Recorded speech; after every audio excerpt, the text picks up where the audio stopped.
You're watching Drakewing Gaming. Enjoy the video. Hey guys and gals, Never here from Drakewing Gaming, and Sileo on Twitter, the Gaming Dragon. Today I'm coming back at you in a Let's Play episode of Tales of a New Dawn, Sileo. I could have just said Sileo, Tales of a New Dawn, Ty's Path. Y'all are going to be seeing this while I'm at FWA, so if there are a day or two where there's no videos going up, it's because I wasn't able to make enough videos in time for the con. I'm trying my best, so hopefully there's more videos to go up with this one. Anyway, y'all, let's go ahead and jump back into it, shall we? That date with Brian.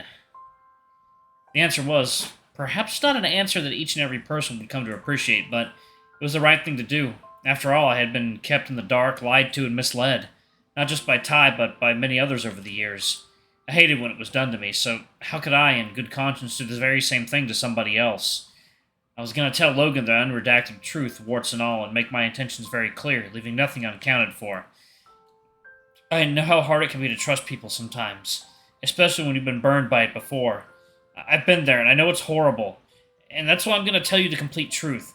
Even if we're not on the same page, I at least hope you can appreciate my total honesty. Well, the main reason I'm here right now is because I find you extremely attractive.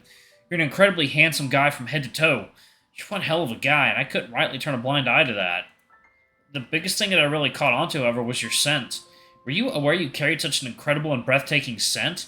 It's easily one of the most magnificent smells I've ever experienced. And, well, all that aside, I grow more and more curious about you with each passing minute. You do a terrific job keeping it under wraps, but every once in a while I see glimpses of this person you buried beneath it all. And you know what? That person actually seems pretty cool.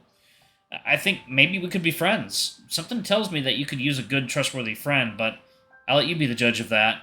And with everything that's happened recently, I could really use some new and interesting adventures, no matter where it might lead. So that's why I'm interested in you. Those are my reasons. Logan remained silent, his gaze still firmly directed at the ground for several long moments, and then, without acknowledgement, he resumed walking at the same pace he had been before. I matched this pace, and we walked in silence together for a short while. And then came the moment when my comprehensive and forthright honesty had finally begun to pay off. I don't have any friends. I used to, here and there, but some moved away. Some moved on, and some were never my friends to begin with. Real friends are not the ones that answer your call. They're the ones that call on you as well. But nobody's ever been that kind of friend for me. They're only my friends because they stand to gain something. They're only my friends when it's convenient. And anytime things get hard, they're nowhere to be seen. It sounds like you've had some pretty crappy friends, Logan. I'm sorry you've been through all that. I understand how hard it can be to trust people after you've had so many knives in your back. But you want something too. You wouldn't be here if you didn't. You're right. It's something I wanted, which drew me to you. But that has nothing to do with why I want to be your friend.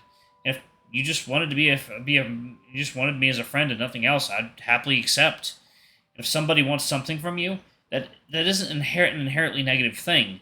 It ultimately depends on their approach. If they take it, expect it, demand it, that is a negative. But it has a lot to do with circumstances.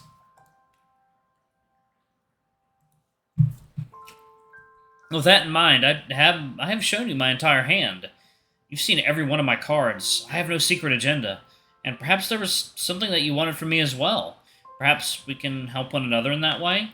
But I sense your distrust, your hesitation, your uncertainty, your nervousness. And the last thing I would want to do is to make you feel uncomfortable or have you do anything that you don't want to do. There's always going to be bad people out there, untrustworthy people, liars, manipulators, and cheats. You might not always know about them ahead of time. Even the best of us occasionally get taken for a ride. I know this all too well. The number one thing you just cannot do is cut yourself off. Isolate yourself from everyone. In doing so, you lose all the good along with it.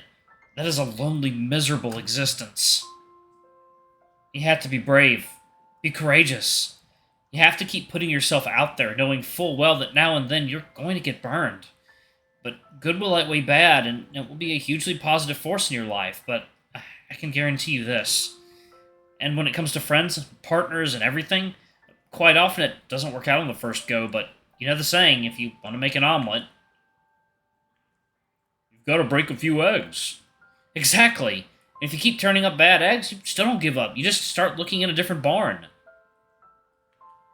So my offer is this. First and foremost, I want you to be comfortable. I do not want to apply any pressure. I merely want to offer you the choice and let you decide on your own. So if a friend is what you need, I will more than happily be that friend. And by being somebody you can trust, somebody you can count on, I hope that you will learn to trust others in time as well. My other offer still stands as well. If you think that you might want something similar from me, I think we can do business. Help each other out and both get what we want. Soon we will reach the point where this path splits into two. Your house is down the left-hand path and mine is down the right. When we go our separate ways, I'll respect your wishes should you never wish to see me again. But my offers will be open to you. Take as much time as you like to ponder them, and should you wish to take me up on one, the other, or even both, you need only call. You understand? Yes. Here, pass me your phone for a second. I'll send you my contact card. Logan reached into his shorts, retrieving his phone before handing it over to me. I performed the standard process in holding both devices back to back until a confirmation chime sounded. I then returned it to its owner. Remember, it's your choice what you would like to gain from this. I'll respect whatever choices you may or may not make. There you go. That is the right way you do it. Well, okay. Thank you. For the remainder of our journey, Logan did not speak a single word. Before a change, I was accommodating towards this. I had said my piece, delivered my pitch, placed my bid, and made my offer. All the power now rested within Logan's hands. In a way, I felt relief. At varying points throughout the day, my restraint hadn't been quite up to par. My intentions had been selfish, and I hadn't really thought about Logan himself, about why he was the way he was, and what it was he wanted. At long last, we arrived at the end of the road. At this point, I would travel south in order to reach Diego's house, and Logan would travel northeast to reach his own. We stopped at the fork before turning to face one another. Logan's face revealed some uncertainty, some doubt, some discomfort. Yet hidden beneath those emotions, I noticed something more. Something I couldn't quite put my finger on. Hey, if I don't see you again, I just wanted to say thanks for today. All in all, I had a nice time. Logan did not respond, nor did his expression change in the slightest. For all intents and purposes, this answered the question I had been dwelling on all day. I flashed Logan a faint smile before turning away, beginning my return journey to Diego's house. It was unfortunate that he hadn't been receptive to my offer of friendship. In my newly found clarity, I found that I didn't rightly care about the other thing either. Sure, it would have been a good time, but at the end of the day, there were far more important things in life than that. Nonetheless, while I wasn't proud of every single one of my actions that day, I was proud of how I'd wrapped things up. I was proud of my honesty, and proud that I respected his wants and boundaries, too. And with nothing left to do or say, I finished my journey back home.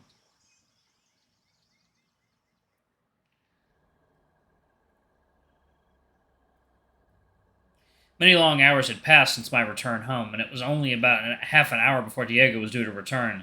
As anticipated, the evening had brought no contact from Logan. This made sense, and in fairness was probably the right move after all. Some things were just never meant to happen, and I had chalked up the day's objective as one of those such things. Beyond that, the day returned little news about Ty or Spencer as well. Perhaps Diego would have something on his return. I had little doubt that if it were major news, he'd have at least sent a text message. The day had been a total bust. I mentally wrote the entire thing off as I lay in bed, pondering what exactly I should do tomorrow. After all, these answers weren't going to find themselves. I needed a plan.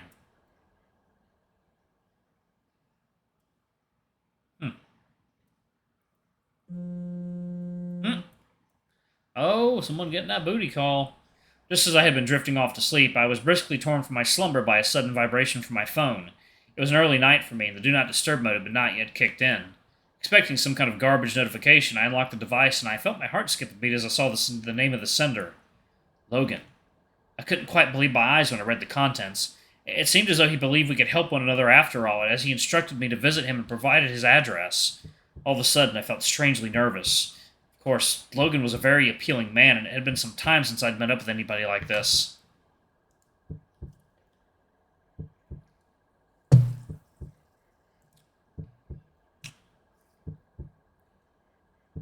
But this was somehow something different again.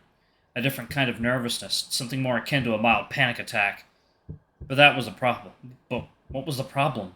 It was Logan's decision, and God knows I wanted to take him up on it. I pulled myself out of bed and scented myself with cologne and deodorant before briskly donning a pair of sufficiently nice attire. I then gave my fur a quick brush in an attempt to be at least somewhat presentable before stuffing my belongings into my pockets. Whew, okay, I'm okay. Let's do this. I took a deep breath in an attempt to soothe my frayed nerves before heading out the door of the spare room and departing Diego's to begin the all-too-short walk across to Logan's home. The short walk did little to soothe the butterflies that churned about in my stomach as I finally arrived at my destination, standing out the front of Logan's house. I trembled slightly. It was somewhat cold out, but I already knew that when my trembling was not from the cold. It was another chilly night, this time with a slight dampness in the air. It seemed as though it might rain tomorrow. I channeled my wilder cousins, giving myself a vigorous shake in the hope it would jiggle some sense into me. Come on, Hunter, you've done stuff like this before. This is a walk in the park. No reason to be nervous. It was little use. My body wasn't listening to my instructions. I spent my entire day working towards this. I spent my entire night believing it wouldn't happen, and I'd walked all this way to make it real. There was no backing out now.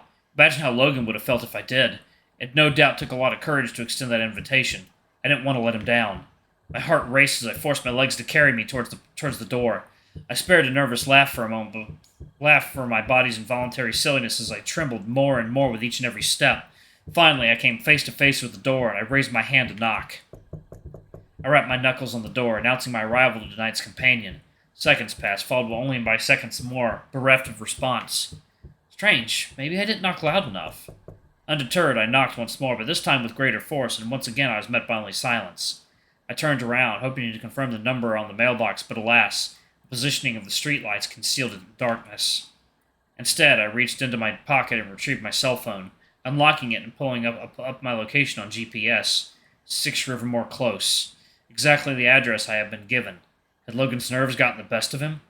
If so, I could relate, only now, facing the possibility that no such encounter might occur, had the pounding of my heart begun to ease, ushering in a newfound sense of calm. A sense of calm that would be incredibly short-lived as my heart quickly returned to a state of panic in response to my phone vibrating in my hand. One new message from Logan, no less. With a nervous gulp, I opened the notification and began reading. Alright, I'm going to pause it until the next video. Thank you all so much for watching. Don't forget to like, comment, subscribe, and that notification bell, and check out our Patreon or YouTube memberships if you can. It always helps. Anyway, I love you all, and I'll see y'all in the next video. Bye-bye!